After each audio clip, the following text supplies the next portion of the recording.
Hi, listeners. Before we get to the episode, we want to take a moment to address the June 24th, 2022 Supreme Court decision to overturn Roe v. Wade. This decision stripped away the right to have a safe and legal abortion. Everyone should have the freedom to decide what's best for themselves and their families, including when it comes to ending a pregnancy. This decision has dire consequences for individual health and safety and could have harsh repercussions for other landmark decisions. Restricting access to comprehensive reproductive care, including abortion, threatens the health and independence of all Americans. Learn more by visiting podvoices.help. If you are able to support others, please consider donating to abortion funds. We encourage you to speak up, take care, and spread the word.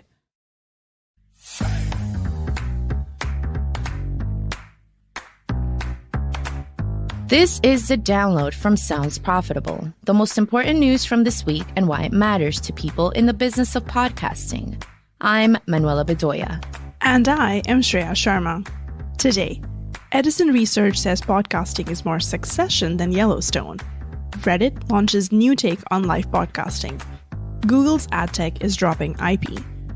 New data says podcast ads are overfishing popular ponds. And we spotlight #podcasting seriously. Let's get started. Last Friday, the Edison Research blog posted podcasting's opportunity in wide open spaces.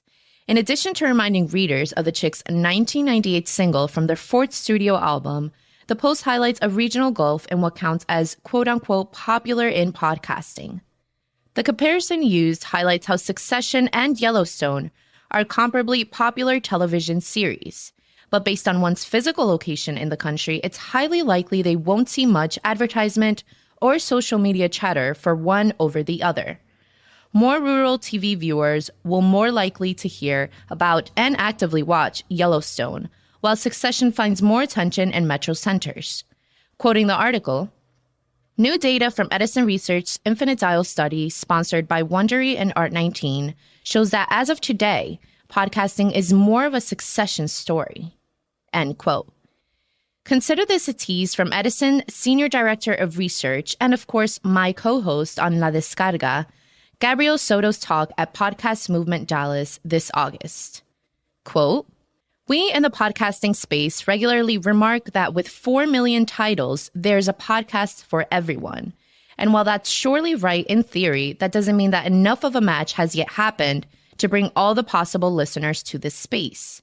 One might argue that indeed there are a lot more podcasts talking about Succession than Yellowstone, and that might be part of the issue. End quote.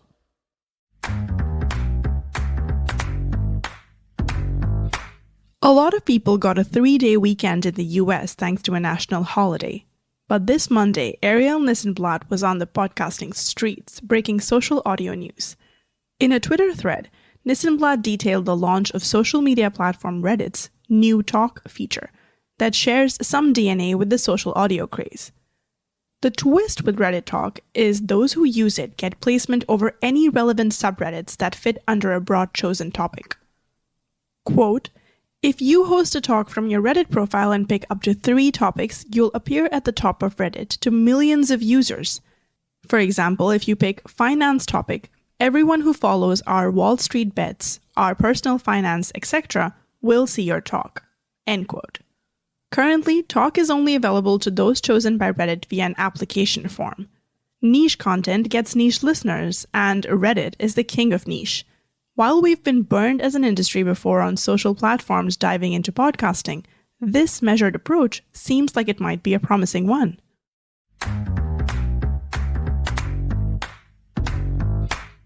Google has updated Universal Analytics and things aren't going so hot.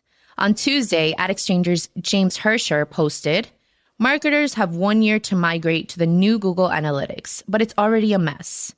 Quoting the article, when Google announced the expiration date on Universal Analytics earlier this year, it said it would also cease logging or storing IP address data, a crucial data point that qualifies as personally identifiable and thereby subjects Google Analytics to tough interpretations of GDPR. Removing IP addresses may not be enough for Google Analytics to stem the tide of GDPR suits, But privacy concerns do explain why Google will force a change across its customer base, rather than continue to offer multiple services. End quote. While Google impression tracking pixels do work in podcasting, Google refuses to accept IP and any other client info forwarded to it, so attribution from Google was unlikely in podcasting. With IP going away on the website side, it's safe to say there will be no Google solution for podcast attribution as we know it today. However, the move by big companies like Google and Apple away from IP addresses will always be concerning for podcasting. There's evidence to suggest IP address tracking won't be outright removed from the industry, but it will still decline to the point one should expect methods of attribution to undergo a metamorphosis within the next 12 to 18 months.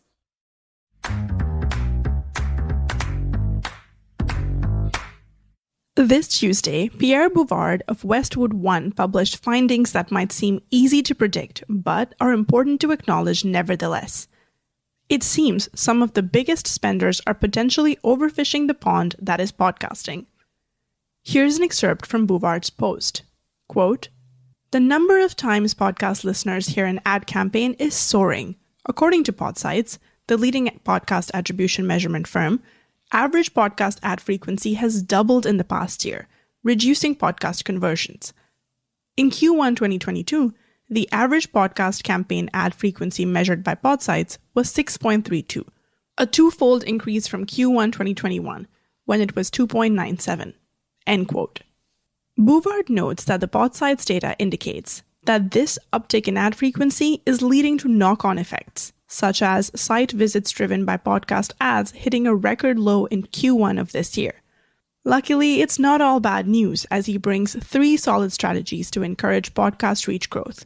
A consistent theme across all 3 is elegant in its simplicity. Buy ads on podcasts beyond the same few dozen that everyone is buying ad space on.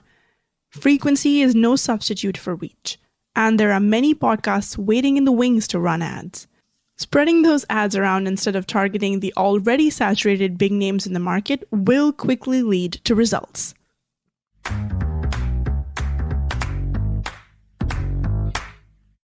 Now, if you'll indulge us in a little promotion, we'd like to take a moment to highlight Podcasting Seriously from LWC Studios, shining the light on a forward-thinking company that continues to nurture the talent we need to make and keep a thriving podcast industry.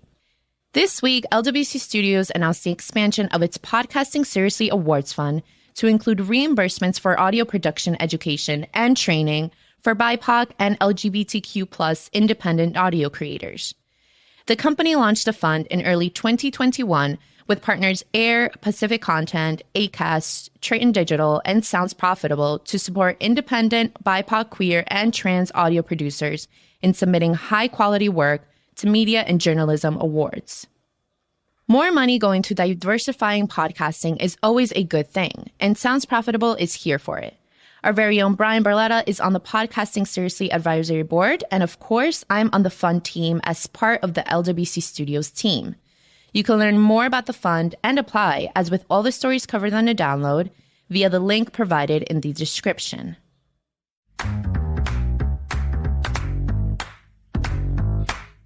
In this penultimate segment, I bring you a double-stuffed story. 2 international editions of The Infinite Dial have been published by Edison Research, Canada and Australia. There's plenty to learn in both, but here's some standout observations from the Canada presentation. Quote, 43% of Canadians 18+ listen to podcasts monthly, up 5 percentage points from 2021, which means that Canadians now outpace Americans at 38% and Australians at 40% for monthly podcast listening. End quote. In addition to that, 73% of Canadians listen to online audio. Spotify currently dominates that space with 40% of the audience, but YouTube is experiencing growth in the space. 33% surveyors reported listening to audio on YouTube in the past month.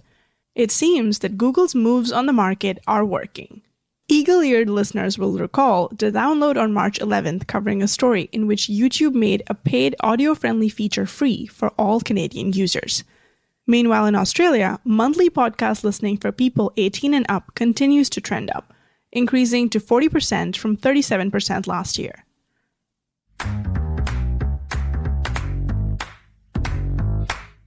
Finally, it's time for our semi-regular roundup of articles that didn't make it into today's episode, but are still worth working into your weekend reading. First, Spotify, Netflix, and aggregation by Stratechery. Also, Universal Music makes its data-driven ad platform Play by James Hersher. Finally, Mediatel's UK-focused podcast database Audioscape has launched. Usually, we only recommend articles, but there's not an abundance of IMDb-style podcast databases, and it's good to keep abreast of newcomers. And that was the download from Sounds Profitable. I know we went through these fast, so be sure to check out the links to every article mentioned right in your podcast listening app or on soundsprofitable.com/thedownload. And thank you for sticking with us as we bring you the top stories you might have missed from the past week. I'm Manuela Bedoya. And I'm Shreya Sharma. Our producers are Brian Barletta and Evo Terra. Special thanks to Gavin Gaddis for writing today's script and to Omni Studio for hosting the download. And as always, thank you to you for joining us. Robot? Download complete.